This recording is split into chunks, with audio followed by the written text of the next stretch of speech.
இந்த வீடியோவில் நாங்கள் 2024 எம்சிக்கு 45 எம்சிக்கு பார்ப்போம். ஸ்க்ரீனில் உங்களுக்கு அந்த எம்சிக்யூட ஸ்கேன் இதுவும் தெரியும், டிஸ்பிளே ஆகும். அகலம் ஏயும் நீளம் பிஏயும் உடைய ஒரு செவ்வக கம்பித்தடம் ஏபிசிடி ஆனது காட்டப்பட்டுள்ளவாறு ஒரு உறுதியான ஓட்டம் ஐயை கொண்டு செல்லும் ஒரு நீளமான நேர் கம்பியுடன் ஒரே தளத்தில் வைக்கப்பட்டுள்ளது. தடம் வல பக்கத்திற்கு இயக்கப்படுகிறது. கம்பிக்கும் தடத்தின் பக்கம் ஏடிக்கும் இடையே உள்ள தூரம் 6 ஆக இருக்கும்போது தடத்தில் தூண்டப்படும் ஓட்டம் ஐயாகும். ஓட்டத்தினுடைய மீது உள்ள தேரிய காந்த விசையின் பருமன் யாது? சரி, இப்படி ஒரு தடம் ஒன்று இருக்குது, இல்லை தடம் இல்லை, இப்படி ஒரு கம்பி இருக்குது. இந்த கம்பி வந்து ஐ மின்னோட்டம் போகுது. இப்படி ஒரு தடம் ஒன்று உள்ளுக்குள்ள வைக்கப்படுது. இதனுடைய காந்தப்புலம் படுற மாதிரி இதோட மின்னோட்டம் சிமோலையும் போகுது. இதனுடைய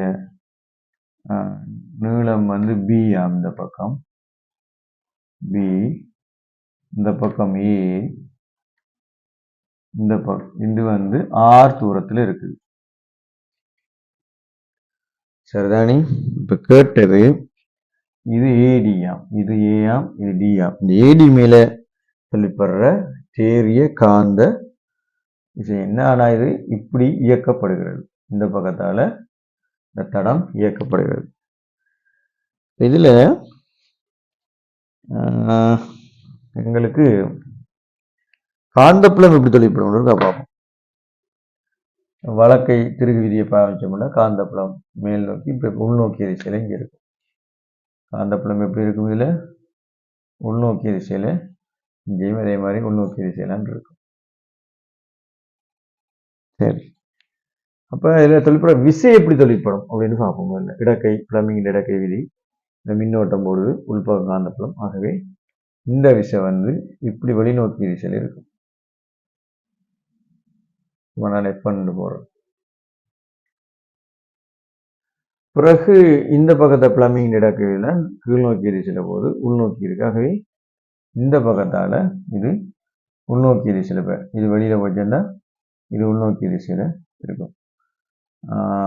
வெளியே போய் ரைட் உள்நோக்கிய திசையில இருக்கு. சரிதானே? உள்நோக்கி கீழ் நோக்கிய திசையில, ரைட் உள்நோக்கிய திசையில இருக்கு.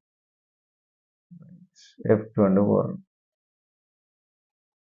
இப்ப இந்த F2ம் F1ம் எதிரெதிர் திசையில இருந்துதான் இந்த தேரிய விசையை தோற்றுவிக்கும். தேரிய விசையை தோற்றுவிக்கும். இந்த தேரிய விசைக்குரிய இதைத்தான் கணிக்க சொல்றாங்க. அதுக்கு முன்னுக்கு எங்களுக்கு தேவை இதுல உள்ள காந்தப்புலங்கள் எல்லாம் சரியா இருக்கானா இல்லை. இதுல வேற காந்தப்புலம், இதுல உள்ள வேற காந்தப்புலம். அப்ப அந்த காந்தப்புலத்தை நாம முதல்ல கணிப்போம். ஒரு நேர்கோட்டால வாரதுன்னு சொல்லிச்சுன்னா நாங்க நேரவே எழுதுவோம்னா பி சமன் மியூ நோட் கீழ் 2π இன்ட்டு ஐ என்று போட்டுருவோம். ஐ என்று தூரம் எவ்வளவு இருக்கோ அதில் ஆர். அப்ப இதுக்கு ஆர். இங்க பி வந்து என்ன இருக்கும்? பியூ மியூ நோட் 2π ஐ, இந்த ஐ இருந்து இங்க வரும். கீழே என்ன செய்யும்? தூரம் ஆர் பிளஸ் ஏ என்று வரும். தான் இங்க வித்தியாசப்படும். அப்ப இதுல விசை எப்படி பாக்குறாங்க?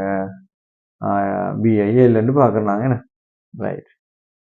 அப்ப இத தேரிய என்ன கேட்குறாங்க? தேரிய காந்த விசையும் பருமன். அப்ப தேரிய காந்த விசையில பருமன் பார்த்தோம்னா தேரிய